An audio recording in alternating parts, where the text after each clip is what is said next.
Art and Dharma Class 10, Saraswati. Dear beautiful and radiant viewers, welcome to the 10th episode of Art and Dharma, where we will talk about the connections or interplay between art and Dharma.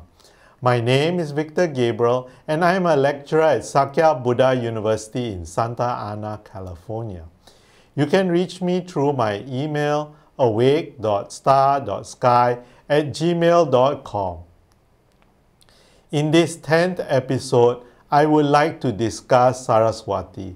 We will explore Saraswati, their iconography, their role in Buddhist cosmology, their devotional practices and significance.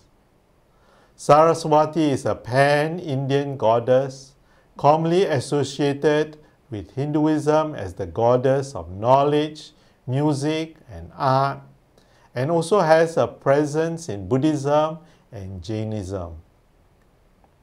Through her role and representation can differ significantly from her Hindu counterpart. In Buddhism, she is also associated together with Manjushri, which we have seen in episode 9. Here is an exploration of Saraswati's role in Buddhism across various traditions and regions. To understand Saraswati's role in Buddhism, it is essential to first appreciate her significance in Hinduism. Saraswati is a combination of the Sanskrit word saras, meaning pooling water, sometimes also translated as speech, and vati, meaning she who possesses. Originally associated with river or rivers, known as Saraswati, this combination therefore means she who has ponds, lakes, or pooling water, and she who possesses speech. It can also refer to the Sanskrit composite of Saraswati, which means one with plenty of water. In the Hindu tradition, Saraswati is revered as the goddess of wisdom, learning, and the arts. She is typically depicted with 4 arms holding a veena, a musical instrument, a book, a rosary, while seated on a lotus. Her association with knowledge and eloquence has made her a central figure in Hindu education and culture. Saraswati's presence in Buddhism is a result of complex processes entwined with historical and cultural exchanges between these religions. In Mahayana Buddhism, Saraswati is regarded as a bodhisattva rather than a goddess. She is particularly prominent in the Mahayana tradition of East Asia, including China, Vietnam, Japan, and Korea.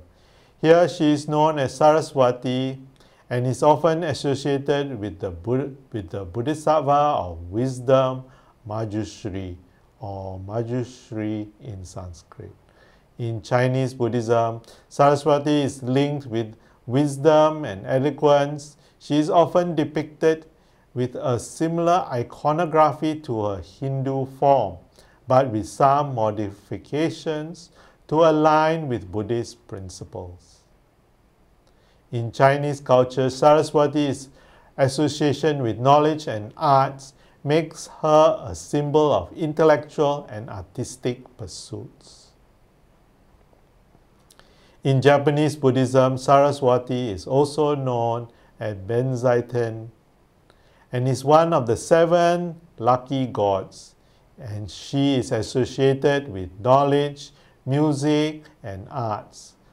Their veneration in Japan includes a fusion of Shinto and Buddhist elements, reflecting the Sanskrit nature of Japanese religious practice. Saraswati is frequently depicted with a dragon and a biwa, the traditional Japanese lute, highlighting her association with music and artistic expression. In Korean Buddhism, Saraswati is less prominent but is also known as Chosum. The Korean representation is like other East Asian depictions emphasizing wisdom and learning. She is sometimes incorporated into Buddhist practices related to education and cultural development. In Tibetan Buddhism, Saraswati is known as Yang Chenma. Her role here can be quite distinct from her Hindu and Mahayana counterparts. Tibetan Buddhism integrates deities into its practice, and Saraswati's presence is subtle compared to major deities like Avalokiteshvara or Vajrapani. In Tibetan tradition, Saraswati is associated with wisdom and learning, but her veneration is less central. In Tibetan Buddhists invoke her blessings for success in scholarly endeavors and arts. Her iconography in Tibetan Buddhism includes traditional attributes such as the sutra, musical instruments, reflecting her connection with knowledge and artistic skills. In regions where Hindu and Buddhist traditions intersect, Saraswati's iconography remains similar to a Hindu depiction, but may be adapted to fit Buddhist themes. For instance, while her association with knowledge and arts is preserved, her role as a Bodhisattva in Mahayana Buddhism adds a new dimension to her character. Saraswati's presence in Buddhism varies greatly by region in East Asia, and she has become a figure of cultural and artistic significance. The adaptation of Saraswati across different Buddhist cultures illustrates the blending and transformation of religious symbols such as they traverse cultural boundaries. Her continued reverence in various forms underscores the universal human quest for wisdom and artistic expression. Saraswati is associated with right speech. Right speech is one of the components of the Eightfold Noble Path, which is a core element of Buddhist practice aimed at achieving enlightenment and liberation from suffering. Right speech focuses on the ethical use of verbal communication as essential for developing moral discipline, fostering positive relationships, and focusing on the path to enlightenment. Right speech is the third element of the Noble Eightfold Path, which also includes right understanding, right intention, right action, right livelihood, right effort, right mindfulness, and right concentration. The Noble Eightfold Path is a practical guide for ethical and mental development with the goal of freeing individuals from suffering and achieving nirvana. Right speech specifically refers to the use of speech that is harmonious with the principles of ethical conduct and mental clarity. It is based on the premise that speech, like action and thought, can lead to positive or negative outcomes, depending on how it is used. The Buddhist scriptures often outline right speech through four key aspects, each aimed at promoting ethical and harmonious communication. Right speech should be truthful and avoid falsehood. This means refraining from lying or misleading others. Truthfulness helps to build trust and maintains the integrity of one's relationships and community. Avoiding speech that is intended to damage one's reputation or create discord among people. Slanderous speech can often lead to conflict, division, and suffering, so it's important to speak in ways that are respectful and constructive. The avoidance of harsh words, harsh or abusive language, including insults and rude comments, should be avoided. Such speech can cause harm both emotionally and psychologically,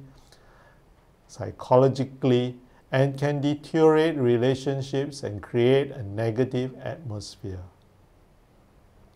Avoidance of idle chatter. This involves steering clear of gossip, frivolous talk, and conversation that serves no constructive purpose.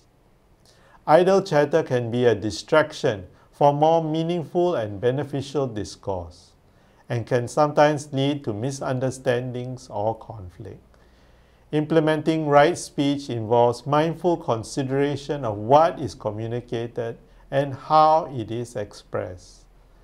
Here are practical ways to apply right speech in daily life. The importance of mindfulness in communication. Before speaking, consider whether the words are true, necessary, and kind. Reflect on the potential of the impact of our words on others and on ourselves. Use of speech that is considerate and supportive even when addressing difficult topics. Compassionate communication helps to foster positive relationships and promote understanding. Avoiding harmful speech patterns. We refrain from engaging in gossip, criticism, or arguments that may escalate conflicts. Focus on the constructive dialogue and avoid contributing to negativity or harm. Encouraging constructive conversations that are meaningful and contribute to personal growth or mutual benefit. Encourage and participate in discussions that promote well-being and understanding. Right speech is crucial in Buddhist practice for the following reasons. Ethical speech is the foundation for moral conduct and personal integrity. By practicing right speech, individuals cultivate virtues such as honesty, respect, and kindness, which are essential for spiritual development. How we speak influences our mental state and that of others.